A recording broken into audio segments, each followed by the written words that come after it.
Hi friends, welcome to physics flyer the learner डिस्ट्री। मैं और राशि काबरा वेलकम करती हूँ आप सबका ओनली ऑन फिजिक्स फ्लायर, जहाँ पर आज का जो न्यू टॉपिक है अपना वो है अपना सेंटर ऑफ मास मैकेनिक्स का एक इम्पोर्टेंट टॉपिक है, जो कि एग्जाम पॉइंट ऑफ व्यू से भी बहुत ज़्यादा इंपॉर्टेंट है।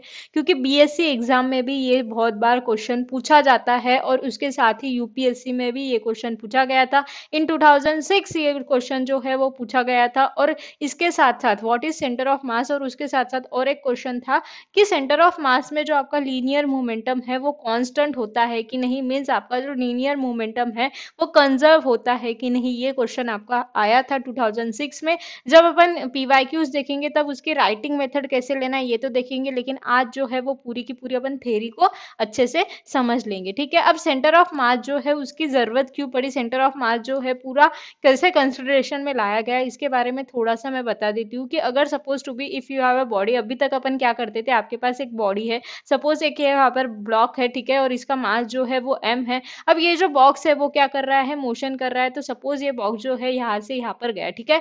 अब ये जो ये बॉक्स है एक जगह पे से दूसरी जगह गया, और इसमें क्या है, बहुत सारे पार्टिकल से बना हुआ ये बॉक्स है, बहुत सारे क्या है, पार्टिकल से बना हुआ बॉक्स है, ठीक है। तो इस बॉक्स में ये जो पार्टिकल्स है उसकी भी मूवमेंट हुई, लेकिन उन सभी पार्टिकल्स की मूवमेंट जो है वो ओनली वन डायरेक्शन में हुई। और जो सभी पार्टिकल की मूवमेंट है वो एक सरीकी हुई है ना, कोई भी चेंजेस नहीं है। मतलब ये पार्टिकल की मूवमेंट ऐसी हो रही है तो ये पार्टिकल की मूवमेंट भी सेम वैसी ही हो रही है। तो पार्टिकल्स के मूवमेंट में कोई भी यहाँ पर चेंज नहीं आया। तो इस वजह से अभी तक अपन क्या कर रहे थे, इस पूरे की पूरे पार्टिकल से बने वाली इस बॉडी को अपन क्या कर रहे थे, एक बॉडी मानकर चल रहे थे, और उसे एक सिंगल पार्टिकल के जैसे आप क्या कर रहे थे, इस बॉडी को पार्टिकल के जैसे बिहेव करता है ऐसे समझकर मोशन ऑफ इक्वेशन, मतलब equation, sorry, motion of equation नहीं, इक्वेशन ऑफ मोशन जो है अपन ने अभी तक फाइंड आउट किया, राइट। लेकिन अब अगर सपोज मैं बात करूं एक आधे व्हील की, अगर मेरे पास सपोज टू बी ये क्या है, व्हील है, ठीक है। अब ये जो व्हील है इसका सपोज टू बी ये सेंटर है, ठीक है।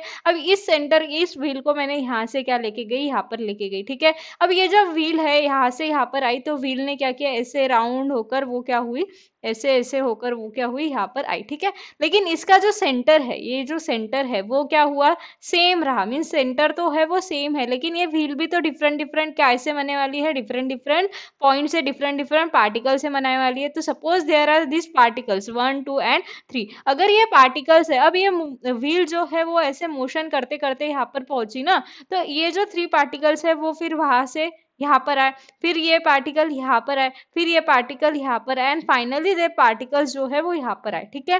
तो ये क्या हुआ, पार्टिकल्स जो है वो सर्कुलर मोशन कर रहा था। देखो पार्टिकल जो है, एक पार्टिकल पहले यहाँ पर था, ठीक है, देन यहाँ पर गया, फिर यहाँ पर गया, फिर यहाँ पर गया, एंड फिर वहां पर आया, एंड फिर से यहाँ पर आया। तो ऐसे क्या हुआ, उस पार्टिकल ने क्या किया, सर्कुलर मोशन परफॉर्म किया। लेकिन ये जो सेंटर वाला पार्टिकल है उसने देखो क्या किया, सीधा सीधा मोशन परफॉर्म किया, सीधा सीधा गया कि नहीं ये पार्टिकल, राइट। तो अब यहाँ पर क्या हुआ, लीनियर मोशन, एंड उसके साथ साथ क्या हुआ, ऐसे सर्कुलर मोशन भी फॉर्म हुआ। कुछ पार्टिकल ने सर्कुलर मोशन किया, कुछ पार्टिकल ने लीनियर मोशन किया।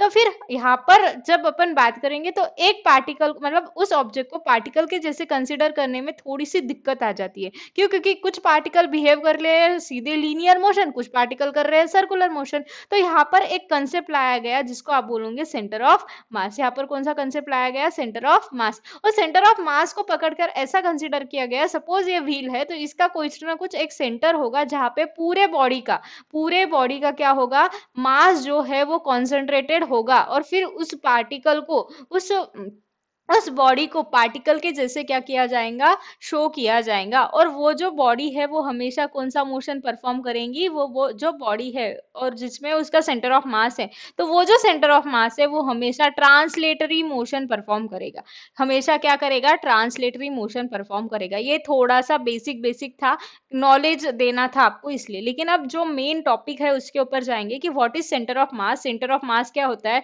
उसकी कुछ प्रॉपर्टीज देख लेंगे और उसके फॉर्मूलाज देख लेंगे for n number of particle, for 2 particles, और फॉर अ डिस्क्रीट और we can say that continuous particle, ठीक है। डिस्क्रीट अलग और कंटिन्यूअस अलग, उसके लिए फिर सेंटर ऑफ मास है तो सेंटर ऑफ मास का पोजीशन होगा, तो पोजीशन का ही फॉर्मूला अपन निकालेंगे।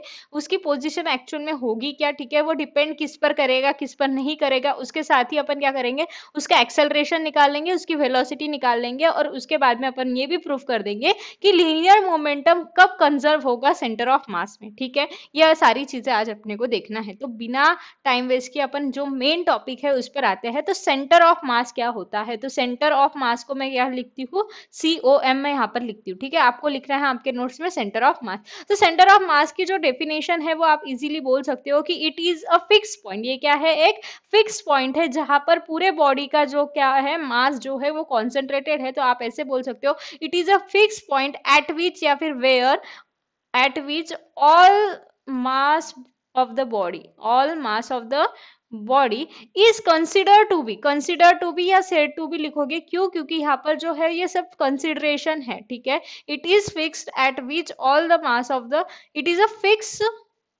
क्या था यहाँ पर, फिक्स पॉइंट, सॉरी यहाँ पर पॉइंट लिख गया, रह गया। तो it is a fix point at which all the mass of the body is consider to B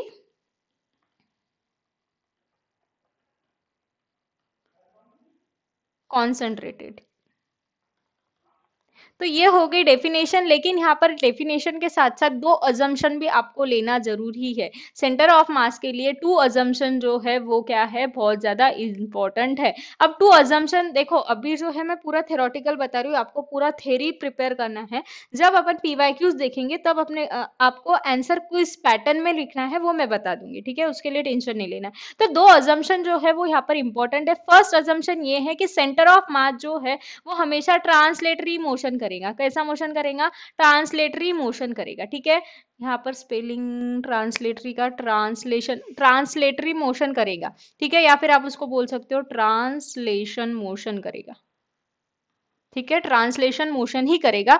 दूसरा जो है, दूसरा अजम्पशन जो है वो है कि एक बॉडी को आप क्या कर सकते हो, बॉडी को आप रिप्लेस कर दोगे, रिप्लेस बाय अ पार्टिकल। आप क्या करोगे, उस बॉडी को एज अ पार्टिकल ट्रीट करोगे, और वो जो पार्टिकल होगा उसका जो मास है वो कैसा कंसिडर करोगे, होल बॉडी के जो कुछ भी आपके बॉडी कंसिडर किए वाली है उसके सेंटर ऑफ मास पर, उसके व्हाट सेंटर ऑफ मास पर। ऐसे आप प्रिटेंड करोगे कि जो कुछ भी बॉडी का मास है उस बॉडी का मास जो है वो सेंटर ऑफ मास पर है।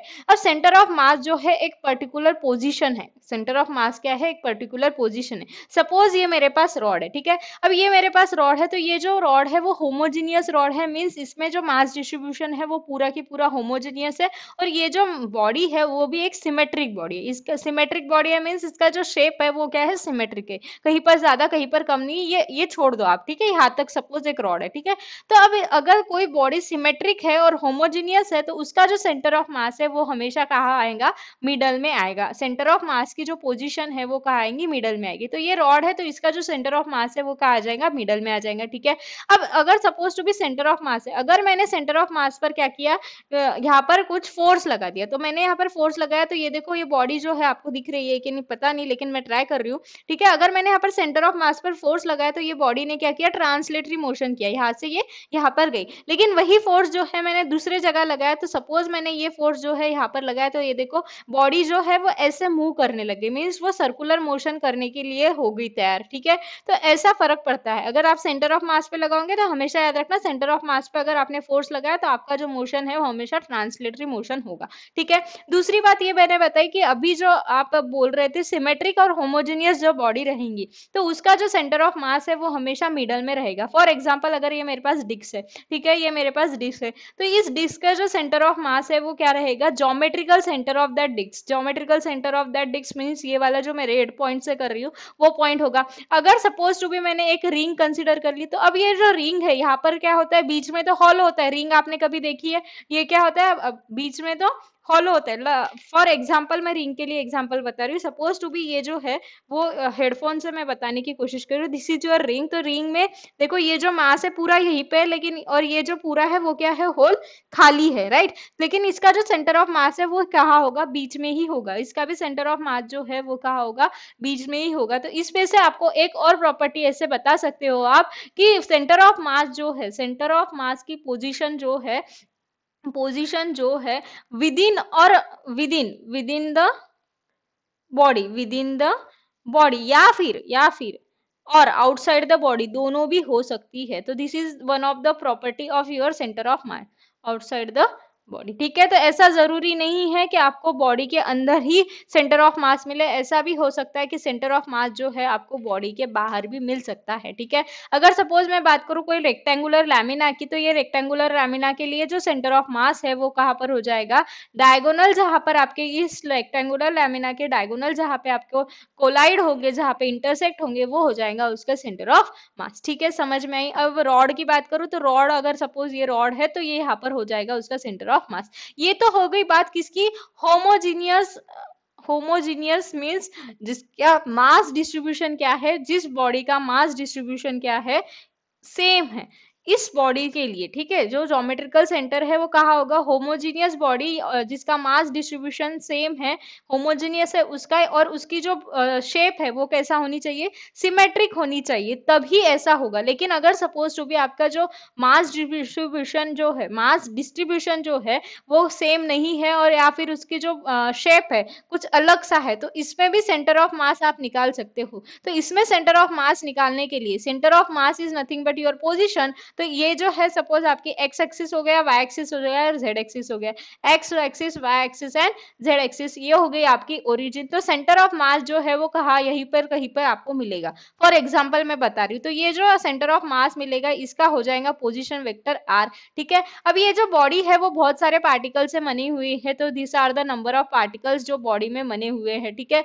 1 2 3 4 5 6 7 8 9 10 ऐसे एन नंबर ऑफ पार्टिकल से ये जो बॉडी है वो बनी हुई है। तो ये जो एन नंबर ऑफ पार्टिकल्स है, तो ओरिजिन से इसका जो डिस्टेंस है वो कुछ ना कुछ होगा, और एन नंबर है तो उसका मास भी होगा, m1 होगा, m2 होगा, m3 होगा। तो m1 m2 m3, m1 m2 m3 m4 ऐसे जो है आपके पास m n number of masses होंगे फॉर n पार्टिकल, राइट। और वैसे ही जैसे r1 और फिर r2 r3 ऐसे आपके पास क्या हो जाएंगे, r1 r2 r3 r4 ऐसे क्या हो जाएंगे आपके position factor for your n number of particle. n number of particle के लिए क्या हो जाएंगे आपके ये पोजीशन वेक्टर्स हो जाएंगे। तो आपका जो सेंटर ऑफ मास है उसका फॉर्मूला क्या हो जाएगा, centre of mass is nothing but your summation of mi ri upon summation of your mi। Means यहाँ पर जो है आपको फॉर्मूला जो है वो सिंपली कैसे मिलेगा, सेंटर ऑफ मास जो है वो आपको क्या मिलेगा, centre of mass is nothing but your, centre of mass क्या है आपका, पोजीशन है, ठीक है। पोजीशन है जिसको आप क्या ऐसे शो करोगे, RCM से, ठीक है।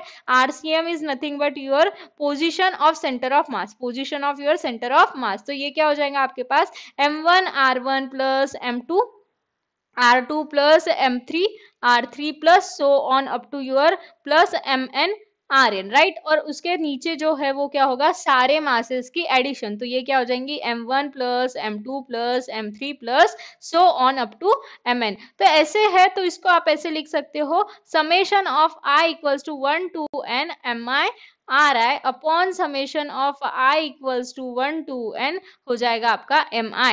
लेकिन ये जो mi है, दिस mi, ये सिर्फ mi है ना, तो ये जो mi है ये क्या है, अलग अलग। अब ये सपोज बॉडी है तो इसमें बहुत सारे पार्टिकल है, तो इन पार्टिकल के मास की एडिशन। अब इन पार्टिकल के मास के एडिशन मींस हो गया सिंपली इस बॉडी का टोटल मास। तो आप टोटल मास को कैपिटल M लिख सकते हो। तो इसमें आपके पास फॉर्मूला क्या हो जाएगा, summation of i equals to 1 to n mi ri upon capital M। तो this is the position of your centre of mass, ये क्या हो गई आपकी position of your centre of mass, ठीक है। समझ में आई बात। अब ये तो हो गया for n number of particles. तो आप यहाँ पर क्या लिख सकते हो कि for n number of particles आपके पास फॉर्मूला क्या हो गया, r equals to m1 r1 plus m2 r2 plus so on your mn Rn, right. और अपॉन में क्या हो जाएगा फिर से m1 plus m2 plus so on plus mn तक, ठीक है। तो इसी को आप समेशन के फॉर्म में लिख सकते हो, i equals to 1 to n mi ri upon summation of i equals to 1 to n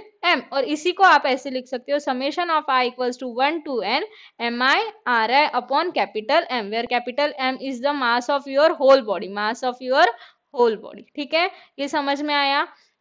लेकिन अगर ये पार्टिकल जो है, अब ये जो सिस्टम है, suppose this is a system, और ये जो पार्टिकल्स है वो कैसे है, डिस्क्रीट है। ये पार्टिकल कैसे है, डिस्क्रीट है। तो डिस्क्रीट पार्टिकल के लिए आप क्या यूज कर सकते हो, समेशन वाला यूज कर सकते हो। लेकिन अगर सपोज टू बी बॉडी जो है कंटिन्यूअस बॉडी रही, तो कंटिन्यूअस बॉडी के लिए आपको पता है कंटिन्यूअस अगर बॉडी है तो कंटिन्यूअस बॉडी के लिए आपको पता है आप समेशन यूज नहीं करते। कंटिन्यूअस बॉडी अगर आपके पास है तो आप सिंपली क्या करते हो, इंटीग्रेशन का साइन यूज करते हो। तो बाय इंटीग्रेशन का साइन आपके पास जो आर सी एम है, मतलब सेंटर ऑफ मास की जो पोजीशन है, वो आपके पास क्या मिलेंगी, D M R bar by summation of your integration of your DM. और integration of your DM, integration of DM is nothing but your M. तो आप ऐसे लिख सकते हो आर सी एम जो है फॉर अ कंटिन्यूअस बॉडी वो हो जाएगा आपके पास integration of R D M upon your what M, ठीक है, अपॉन योर व्हाट एम। तो this is your centre of mass की position for your what continuous body, for your what continuous body, ठीक है।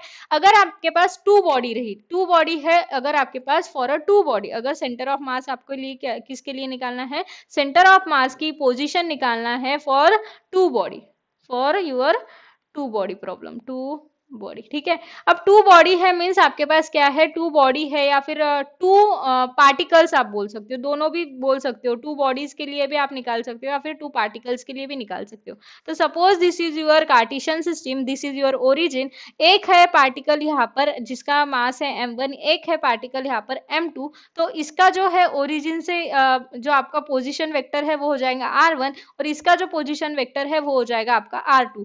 अगर ये जो पोजीशन वेक्टर है ये r1 r2 है तो आपको जो cm है वो यहाँ पर कहीं पर मिलेगा और इसका जो पोजीशन वेक्टर हो जाएगा वो हो जाएगा आपका rcm। तो rcm फॉर टू इसके लिए क्या हो जाएगा, m1 r1 plus m2 r2 bye m1 plus m2। तो ये फॉर टू बॉडी के लिए जो आपका पोजीशन वेक्टर है फॉर योर सेंटर ऑफ मास वो हो जाएगा ये, ठीक है। और ये जो r है वो सभी क्या है, आपके वेक्टर्स है, ठीक है। अगर आपके पास ऐसे मैंने बोला कि दोनों का जो मास है ये m1 है और ये m2 है और दोनों का भी मास m1 इक्वल्स टू m2 है, मीन्स दोनों का भी मास सेम है, तो आपको एग्जैक्ट मिड पॉइंट पर आपका सेंटर ऑफ मास मिलेगा। कहाँ मिलेगा, एग्जैक्ट मिड पॉइंट पर मिलेगा। If your m1 equals to m2 तो r जो cm है वो आपका क्या हो जाएगा, m1 equals to m2 upon m ले लेते तो ये हो जाएगा m r1 plus m r2 upon m plus m। तो ये m प्लस m क्या हो जाएगा 2m, तो राइट हो जाएगा ये 2m और ये हो जाएगा m, अगर मैंने कॉमन ले लिया तो r1 प्लस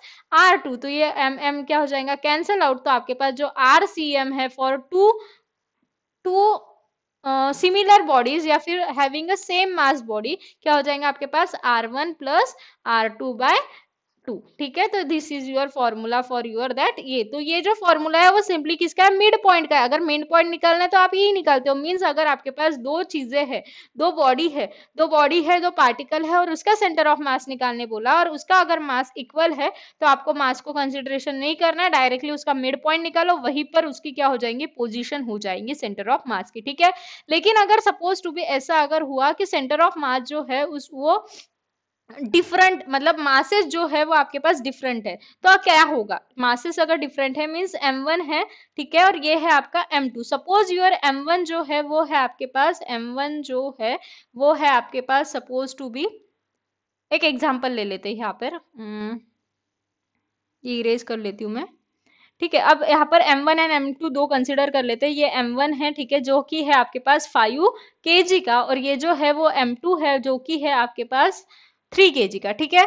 सिंपल क्वेश्चन लेते हैं और ठीक है, ये कार्टेशियन सिस्टम से अगर अपन ने देखा दिस इज योर ओरिजिन, तो ये m2 जो है वो डिस्टेंस पे है आपके पास 2 मीटर पर ले लेते हैं, ठीक है, और ये जो डिस्टेंस है वो है सपोज टू बी आपके पास 3 मीटर पर, ठीक है। तो आपका जो मिड पॉइंट है वो कहाँ पर आएगा, ये अगर आपको देखना है तो this is your m1, this is your m2 जो कि है आपका 5 kg, ये है आपका योर 3 kg, ठीक है, और ये जो है वो डिस्टेंस कितना है 2 and 3, ठीक है। तो m2 जो है वो 2 पर है और m1 जो है वो 3 पर है। तो आपका जो फॉर्मूला है r, उसमें आप अगर पुट करोगे तो क्या हो जाएगा, m1 r1 plus m2 r2 upon m1 plus m2। तो ये जो है वो आपके पास सिंपल सी बात है, आपका जो मिड पॉइंट है, अगर आपका ये m1 है और ये आपका m2 है, तो m1 जो है वो भारी है और अगर आपका मिड पॉइंट यहाँ पर आता है तो आपका जो सेंटर ऑफ मास है वो यहाँ पर कहीं पर आएगा, मीन्स आपका जो सेंटर ऑफ मास है वो कहाँ आएगा, जहाँ पर वेट ज्यादा है, मतलब मास ज्यादा है, उस साइड में आपका सेंटर ऑफ मास जो है वो जाएगा। कैसे जाएगा, देखो m1 क्या है आपका 5 और r1 क्या है आपका, your r1 is nothing but your 3, ठीक है। तो 5 into 3 प्लस m2 क्या है आपका 2, और आपका जो ये है वो कितना है डिस्टेंस 3, राइट। m2 का डिस्टेंस कितना है 2 है, ठीक है। तो 2 × 2 और अपॉन क्या हो जाएगा 5 + 3, तो ये क्या हो जाएगा 5 + 3 8, और ये क्या हो जाएगा 5 × 3 +2 × 2, तो 2 × 2 क्या हो जाएंगे 4, 5 3 = 15, तो 15 + 4 मीन्स 19/8। अगर आपको इसने इसको सॉल्व किया तो 2 पॉइंट समथिंग आपको कुछ आएगा, ठीक है। 2 पॉइंट समथिंग आ रहा है। तो अगर मैंने सपोज इसको जो है सपोज मैंने ऐसे कर लिया कि अगर मैं सिर्फ बताने के लिए बता रही हूँ कि m1 जो है मैंने क्या बताया, m1 जो है वो 3 सेंटीमीटर पर मीटर पर है, और m2 जो है वो आपके पास 2 मीटर पर है, राइट। तो यहाँ पर अगर मैंने ऐसे कंसिडर किया एक लाइन में, तो ये पहले आपका क्या होगा यहाँ पर m2 होगा क्योंकि वो 2 मीटर पर है, राइट। और ये जो है वो आपका होगा m1 जो कि है आपका 3 मीटर पर। ये क्या होगा आपका 3 मीटर पर। तो आपका जो मिड पॉइंट है वो कहाँ पर आना चाहिए, 2 मीटर और 3 मीटर है ना, तो आपका जो मिड पॉइंट है कहीं तो भी यहाँ पर आपका आना चाहिए था, मतलब 2.5 समथिंग पर आना चाहिए था, लेकिन वो कहाँ आ रहा है आपका जो मिड पॉइंट है वो कहाँ आ रहा है, देखो 8, अगर 8 से डिवाइड कर दिया 19 को तो 2 जार मीन 16, बचे कितने यहाँ पर 3, तो यहाँ पर हो जाएंगे 0, 2.30 मीन्स यहाँ पर कितने होंगे 24 ना, 3 जार, तो 2.3 समथिंग पर आ रहा है, ठीक है। 2.3 समथिंग पर आ रहा है। तो आपका सिंपली अब मुझे ये बताना था आपको कि ये जो है वो कहाँ पर चल जाएगा, ठीक है। ये क्वेश्चन थोड़ा सा ये हो रहा है, लेकिन ऐसे अगर बताने की कोशिश करूँ तो जिस तरफ जो है ज्यादा क्या हो जाएगा, ज्यादा वजन होगा उस तरफ आपका सेंटर ऑफ पॉइंट जो है वो झुकेगा, ठीक है। वो थोड़ा एग्जाम्पल नहीं हुआ, लेकिन समझ के लो कि कैसे मुझे बताना था। मुझे सिर्फ इतना बताना था कि जिस जगह पे, मतलब अगर दो पार्टिकल है, दोनों पार्टिकल है, सपोज ये एक पार्टिकल है और ये एक पार्टिकल है, और ये 3 kg का पार्टिकल है और ये 5 kg का पार्टिकल है, तो ये जो इसका मिड पॉइंट है, इसका मिड पॉइंट कहीं तो भी यहाँ पर आता है, राइट। तो मिड पॉइंट पर सेंटर ऑफ मास नहीं आएगा। सेंटर ऑफ मास जो है वो आपका थोड़ा सा किधर किधर के साइड आएगा, जिस साइड पे आपका जो है वजन ज्यादा है, जिस साइड में आपका वजन ज्यादा है उस साइड में थोड़ा सा वो क्या होगा, सेंटर ऑफ मास जो है वो डिस्प्लेस हुआ हुआ आपको दिखेगा, ठीक है। अब जो है प्रॉपर्टी पे देखते हैं। ये जो क्वेश्चन है मतलब थोड़ा सा प्रॉब्लम हो गया था, वो जो क्वेश्चन मुझे लेना था वो प्रॉपरली नहीं आया, लेकिन आपको समझ में आ गया होगा मुझे क्या बताना है, ठीक है। अब प्रॉपर्टीज देख लेते हैं सेंटर ऑफ मास की, जो कि अपन ने देखी। फर्स्ट प्रॉपर्टी क्या है कि आप कोई भी कार्टेशियन सिस्टम में सेंटर ऑफ मास ले सकते हो। कार्टेशियन सिस्टम बदलने से आपका सेंटर ऑफ मास जो है वो नहीं बदल सकता। तो फिर आपका जो फर्स्ट प्रॉपर्टी है वो क्या हो जाएंगी, the position of centre of mass जो है, the position of your centre of mass जो है वो हो जाएगा इंडिपेंडेंट, इज इंडिपेंडेंट। किस पे से इंडिपेंडेंट है आपके, independent, INDEPENDENT, independent of the coordinate system. कोई भी कोऑर्डिनेट सिस्टम पर वो क्या करेगा, डिपेंड नहीं करेगा। तो this is your fourth first property, कोई भी कोऑर्डिनेट सिस्टम आप लेकर सेंटर ऑफ मास जो है इजीली फाइंड आउट निकाल सकते हो, ठीक है। और दूसरी बात जो है वो क्या है कि position of your centre of mass जो है वो किस पर डिपेंड करता है, वो अभी अपन ने देखा, डिपेंड करेगा मास के डिस्ट्रीब्यूशन पर, depends on mass distribution. Mass distribution कहाँ पर कैसा है वो उस पर डिपेंड करेगा। मास डिस्ट्रीब्यूशन अगर प्रॉपर है तो मास डिस्ट्रीब्यूशन अगर होमोजीनियस है तो ज्योमेट्रिकल सेंटर पे आ जाएगा, लेकिन मास डिस्ट्रीब्यूशन अगर डिफरेंट है तो फिर सेंटर ऑफ मास जो है उसकी पोजीशन जो है वो क्या होंगी, दूसरी जगह जाएंगी, ठीक है। तो मास डिस्ट्रीब्यूशन पर भी डिपेंड करेगा और उसके साथ साथ बॉडी के शेप पर भी डिपेंड करेगा, शेप ऑफ द बॉडी, ठीक है, वो क्या करेगा, डिपेंड करेगा। थर्ड जो है वो आपने अभी अभी देखा कि सर्कुलर डिस्क में विद इन आया था और जो आपकी रिंग है उसके लिए आउटसाइड आया था। तो सेंटर ऑफ मास जो है वो with in the body, with in the body भी हो सकता है, विद इन द बॉडी भी हो सकता है, और उसके साथ साथ क्या हो सकता है, आउटसाइड द बॉडी, दोनों भी हो सकता है, आउटसाइड द बॉडी, ठीक है, ये दोनों भी हो सकते हैं, ठीक है। और सिमेट्रिक मैंने बताया कि अगर आपके पास होमोजीनियस है, होमोजीनियस मास है, होमोजीनियस मास है, एंड आपके पास सिमेट्री है, सिमेट्री किसकी है, शेप की सिमेट्री है, सिमेट्री ऑफ शेप है, तो आपका जो कुछ भी सेंटर ऑफ मास है उसकी जो पोजीशन है, तो सेंटर ऑफ मास की पोजीशन जो है वो क्या हो जाएंगी, centre of mass position is geometrical centre of that objects geometrical centre पे होगा, ज्योमेट्रिकल सेंटर, ठीक है। ये हो गए आपके 4 इंपॉर्टेंट पॉइंट, ठीक है।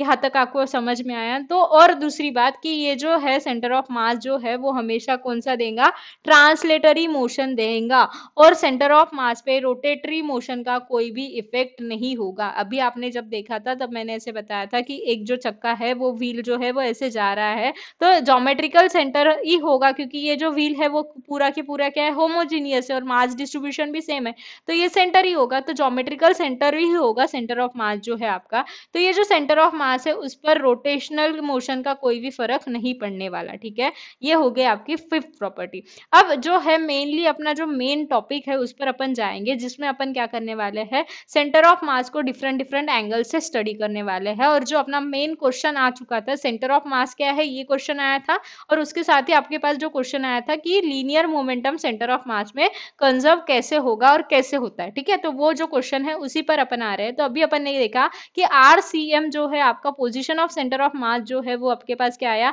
M1R1 plus M2R2 plus so on your MN RN, ठीक है। और ये जो है वो आपका नीचे क्या हो जाएगा, M1 plus M2 plus M3 plus so on your MN, ठीक है। यह हो गया आपका। अब यहाँ पर जो है RCM जो है वो क्या है, आपके पास एक वेक्टर है, और आपको पता है कि वेक्टर्स आप कैसे में लिख सकते हो, जैसे आपका R वेक्टर है तो R वेक्टर आप कैसे लिख सकते हो, एक्स आई कैप प्लस वाई जे कैप प्लस जेड के कैप, राइट। तो अपन क्या करते हैं, एक्स वाई और जेड एक्सिस तीनों के लिए आप पोजीशन निकाल सकते हो इजीली। तो ये जो RCM है वो एक्स के लिए कितना होगा, वाई के लिए कितना होगा, और जेड के लिए कितना होगा, ऐसे अगर आपको निकालने बोला तो सिंपली आप लिख सकते हो कि XCM जो है, मतलब एक्स डायरेक्शन में CM जो है वो आपका सिंपली हो जाएगा summation of I equals to 1 to n MI RI के जगह क्या हो जाएगा अब XI upon your mass, total mass, ठीक है। YCM Y डायरेक्शन में कितना हो जाएगा आपका summation of I equals to 1 to n MI YI, ठीक है, अपॉन M, और जो आपका Z जो है वो हो जाएगा ZCM इक्वल्स टू हो जाएगा summation of I equals to 1 to n MI ZI upon M, ठीक है। तो ये हो जाएगा तीनों भी डायरेक्शन, ओके।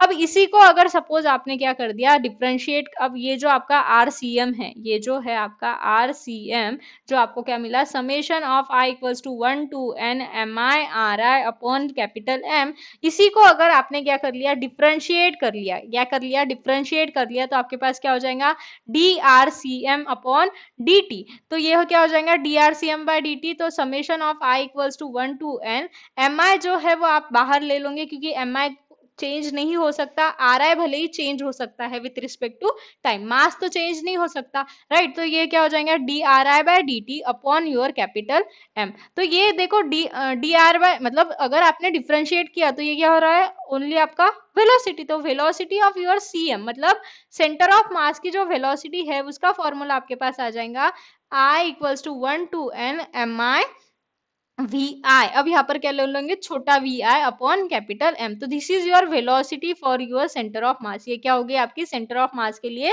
वेलोसिटी। और अगर मैंने इसको फिर से डिफरेंशिएट किया, फिर से मैंने क्या कर दिया डिफरेंशिएट कर दिया, तो मुझे क्या मिलेगा DVCM by DT equals to summation of I equals to 1 to n MI VI को फिर से क्या लेके देना पड़ेगा DVI अपॉन DT अपॉन क्या हो जाएगा M। तो वेलोसिटी का differentiation with respect to time is nothing but your acceleration. तो एक्सेलरेशन क्या हो जाएगा आपके पास ACM, मतलब acceleration of your centre of mass जो है वो क्या हो जाएगा आपका इक्वल्स टू हो जाएगा summation of I equals to 1 to n MI AI upon your M, ठीक है। वेयर AI जो है वो क्या होगा A1 A2 A3 A3 A4 A5 AN तक, मतलब हर एक पार्टिकल का एक्सेलरेशन, ठीक है। तो दिस इज योर एक्सेलरेशन। अब जो है वो मेन मुद्दा आता है, अब जो है वो मेन मुद्दा आता है वो क्या आता है आपका, that is nothing but your centre of mass जो है वहां पर आपका जो एक्सटर्नल फोर्स अगर रहा, तो आपका जो फोर्स अगर एक्सटर्नल फोर्स नहीं रहा तो आपका जो मोमेंटम है वो कंजर्व होता है, ये है। अब देखो कैसे VCM जो है वो आपका क्या है velocity of centre of mass जो है वो आपका क्या है summation of I equals to 1 to n MI VI upon capital M, ठीक है। तो अगर मैंने इस कैपिटल M को इधर लेके गई तो इधर लेके गई तो क्या हो जाएगा MVCM, right, M V C M equals to summation of I equals to 1 to N M I V I. अब summation of I equals to 1 to N M I V I, तो आप इसको क्या लिख सकते हैं, M one V one plus M two V two plus M three V3 plus so on, ऐसे आप लिख सकते हो, राइट। और M जो है, अभी मैंने आपको बताया था कि सेंटर ऑफ मास पर ऐसा कंसीडर किया जाता है कि होल बॉडी का मास जो है वो है, तो ये MVM आप बोल सकते हो, PCM मतलब आपका जो है PCM। MV is nothing but your P is nothing but your momentum, ये क्या है आपका मोमेंटम, राइट। तो आप ऐसे बोल सकते हो, तो ऐसे आप बोल सकते हो momentum of your center of mass, momentum of your center of mass is nothing but your P1 plus P2 plus P3 plus P4 plus so on, right right? ऐसे आप बोल सकते हो कि नहीं बोल सकते, बोल सकते हो। अगर सपोज टू बी अगर यहाँ पर मैंने क्या बोल दिया, plus your P5 P N, right. तो अब यहाँ पर क्या हो रहा है कि आपका जो है, आप ऐसे बोल सकते हो क्या कि momentum of your center of mass is equals to momentum sum of, क्या लिख सकते हो आप, sum of momentum of all particles, हर एक पार्टिकल के मोमेंटम की sum is nothing but your momentum of your centre of mass, ऐसे आप बोल सकते हो इजीली, राइट। तो ये आपने बोल दिया, तो इसी पे से आप बोल सकते हो कि इफ अगर एक्सटर्नल फोर्स जो है, अगर आपका क्या बोला, देखो अब आपको पता है कि फोर्स क्या होता है, force is nothing but your DP by D, force is nothing but your DP by D. अगर मैंने फोर्स जीरो बोल दिया, अपना जो फोर्स है एक्सटर्नल फोर्स है, अगर ये जो फोर्स है वो क्या है, एक्सटर्नल है, तो अगर मैंने ऐसे बता दिया कि फोर्स जीरो है, फोर्स अगर जीरो हो गया तो dp बाय dt क्या हो जाएगा, dp by dt is nothing but your constant. क्यों कांस्टेंट बोला, क्योंकि देखो dp बाय dt भी क्या हो जाएगा, सॉरी जीरो, फोर्स जीरो है तो force equals to DP by D T, that is equals to zero.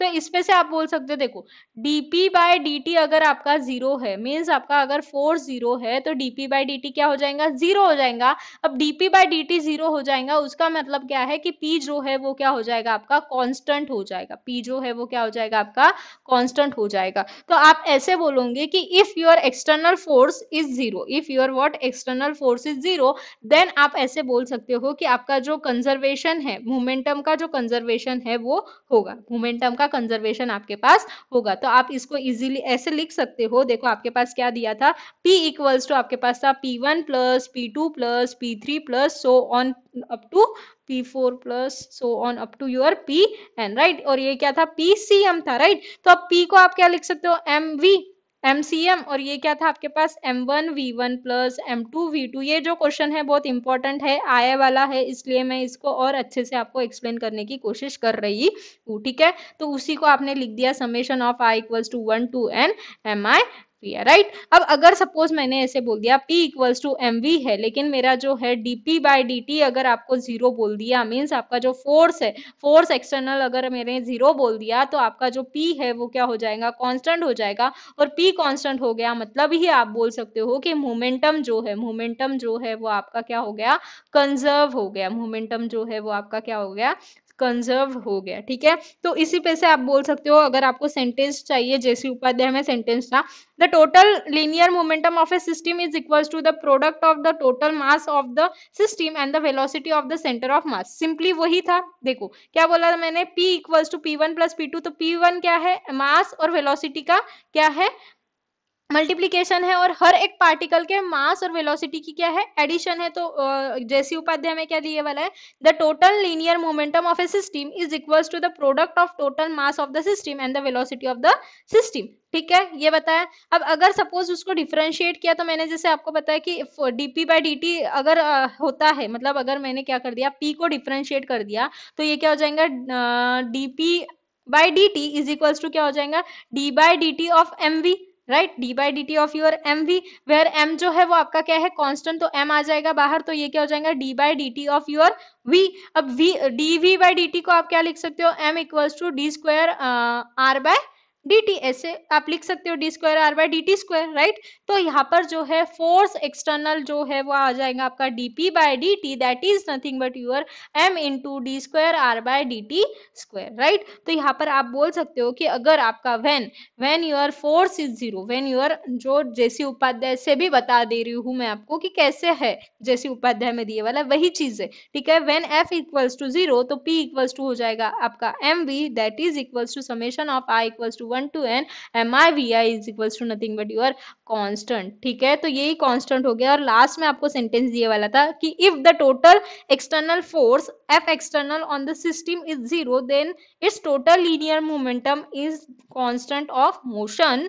This is law of conservation of linear momentum of the system, ठीक है। तो ये जेसी उपाध्याय में से भी था, सिर्फ वही था, लेकिन जेसी उपाध्याय में कैसे था वो मैंने आपको बता दिया। अपन ने सेंटर ऑफ मास की पोजीशन देख ली, उसके बाद में उसकी वेलोसिटी देख लिया, एक्सेलरेशन देख लिया, मोमेंटम भी देख लिया, उसके साथ साथ उसकी प्रॉपर्टी भी देख ली, ये भी देख लिया कि सर्कुलर मतलब होमोजीनियस वगैरह रहा तो उसका जो ज्योमेट्रिकल सेंटर है वहां पे आपको सेंटर ऑफ मास मिलेगा। सिर्फ एक बताने में थोड़ी सी प्रॉब्लम हो गई थी, मतलब मैंने वो क्वेश्चन पहले करके देखना चाहिए था, मेरी गलती हो गई कि दो अगर डिफरेंट मासेस के बॉडी है तो किस मास के बॉडी के तरफ जो सेंटर ऑफ मास है वो रहेगा, ठीक है। वो प्रॉब्लम थोड़ा सा हो गया, लेकिन वो आप एडजस्ट कर सकते हो, इतना तो आप कर ही सकते हो। तो अगर आपको वीडियो पसंद आया है तो प्लीज लाइक कर देना, कमेंट कर मुझे जरूर बताना, शेयर कर देना। वो प्रॉब्लम भी नहीं होती थी एक्चुअली, मैंने आज 3 टाइम मैंने ये रिकॉर्ड किया लेक्चर, लेकिन कुछ ना कुछ प्रॉब्लम, एक बार लैपटॉप हैंग हो गया, दूसरी बार कुछ आवाज आ गया, तीसरी बार करप्ट हो गया वीडियो, तो मुझे 4th टाइम जो है ये वीडियो मैंने शूट किया, और बहुत ज्यादा गर्मी हो रही है तो थोड़ा सा वो प्रॉब्लम हो गया, ठीक है। तो इतना समझ के लो, सब्सक्राइब कर देना चैनल को अगर आपने नहीं किया होगा तो प्लीज लाइक करना, शेयर करना और कमेंट कर मुझे जरूर बताना। 2006 में ये क्वेश्चन आ चुका है, राइट। तो ये क्वेश्चन आपको अच्छे से करना है। जब अपन पीवाईक्यूज की प्रैक्टिस लेंगे तो राइटिंग स्किल कैसी है वो मैं बता दूंगी, अभी अपन सिर्फ थ्योरी पर ध्यान दे रहे हैं, ठीक है। तो मिलते हैं नेक्स्ट वीडियो में।